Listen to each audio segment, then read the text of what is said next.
We are back on the road to City Hall talking tonight with John Robinson from the National Minority Business Council. Mr. Robinson, if you're a business owner watching right now or someone that's very interested in business, what do you say to these business owners to ease their burden at this very critical time in the country's history? To give the example of what the NMBC is doing, we are partnering with the Bank of New York Mellon, the One Coach Manhattan, the National Minority Business Council, and some of us co-sponsors on an all-day conference on entrepreneurial development on May 12th, which will be held at the Bank of New York Mellon facilities.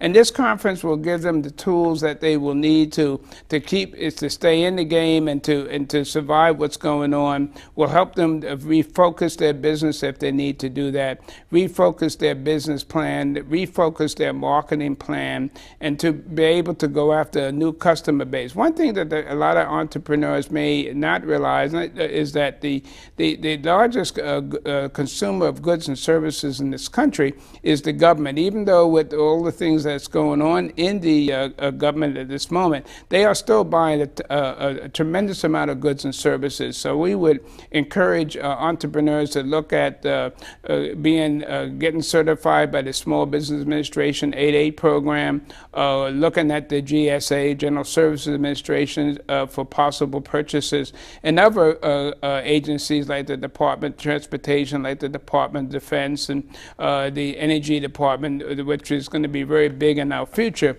So there is a lot of hope out there, but I think the key word for entrepreneurs now is to retool your business, refocus your business, look at what the new market opportunities are, not just now but in the future, and to see how your business can possibly fit into those market opportunities. How hard is it in this economy to start a business? It's very difficult, but if historically, if you go back in our history, a lot of the successful businesses, for instance, like at ITEL, the computer chip manufacturer, got started in very tough times, and they started out as a SBA 8A contractor. We would suggest that anyone looking to start a business, we just finished a 6-week entrepreneurial boot camp program, and that program took both entrepreneurs who are looking to be entrepreneurs, wannabe as we call them, and we matched them up with seasoned entrepreneurs, and they learned from each other. And we're working with those companies for a period of 6 months to help them through the maze of particularly the ones who want to be entrepreneurs to get their businesses off the ground, whether it's getting registered at the city clerk's office here in New York City, whether it's getting certified by the Small Business Administration, getting certified by the state of New York out of their minority business office headed by Michael Jones Bay, or if it's even the city's New York City Department of Small Business Services, headed by Robert Welch, is to work those different resources to your advantage. And of course, there's nothing more resourceful for an entrepreneur to do is to let family members know that I'm putting my shingle up, and I would like to have your support. Let them become equity investors in your business, and let them help with the financing. Because if you can't get it through the traditional bank cycle right now, then you have to look at other sources. Okay. All right. So, Mr. Robinson, take me through the process. Mm-hmm. Let's say I want to open a business in this tough economy. Mm-hmm. What do I do? Well, the first thing you do is that you decide whether you want to be a corporation or whether you want to be a proprietorship or sole proprietorship. If you want to be a sole proprietorship, you get the Bloomberg form from the stationery store.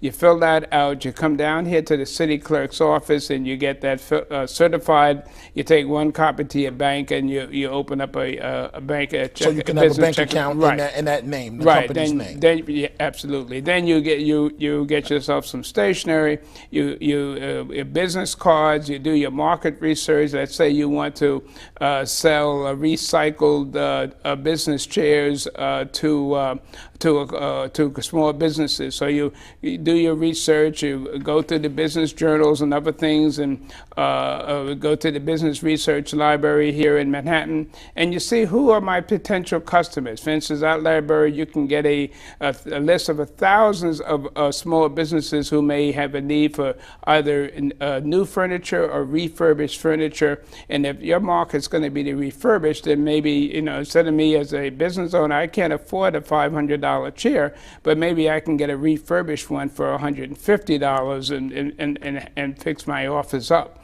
So there is opportunities out there in the marketplace, but you must go through the process. You must do those legal steps. Find yourself a bank that's friendly to entrepreneurs. Get yourself a lawyer that you can call on to help you with any legal problems, and of course get yourself a good accountant who can help you maintain your books right from the word go.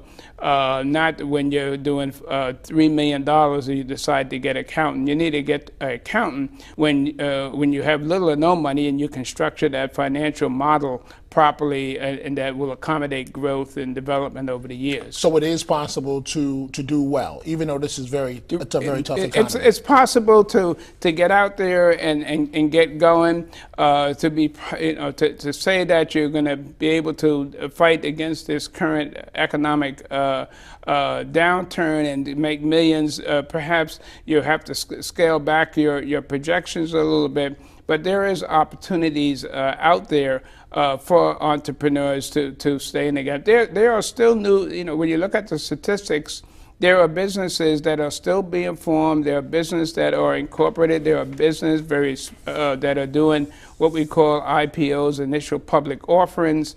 Not many these days, but there are some companies that are actually getting themselves listed on the NASDAQ and selling stock to equity providers. Mr. Robinson, I'm short on time, Yes, but sir. we are in the middle of a mayor's race. It's an election year. What do you, there's Bill Thompson, one of the Democrats on the Democratic side. There's Michael Bloomberg on the other side. How do you assess the job that Michael Bloomberg has done as mayor of New York City as a businessman? He is a businessman after all. Well, I think the Mayor Bloomberg has done an excellent job as a mayor.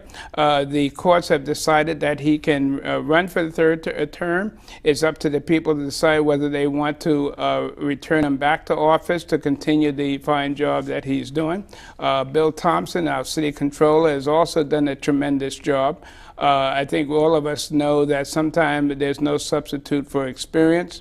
But we're not a political organization, that we're a 501c3, and we will work with Mayor Bloomberg in his third term, or William Thompson if he becomes mayor, or whoever may be emerged, because we want our entrepreneurs, our members, to have access to whoever is sitting in City Hall as mayor. And Bloomberg has been very good with minority business enterprises. There's a law on the books in the city that has the city has a very strong minority business procurement program, both for women-owned businesses, minority, veteran-owned businesses. So we want that to continue, whether William Thompson becomes mayor or whether Michael Bloomberg goes into a third term.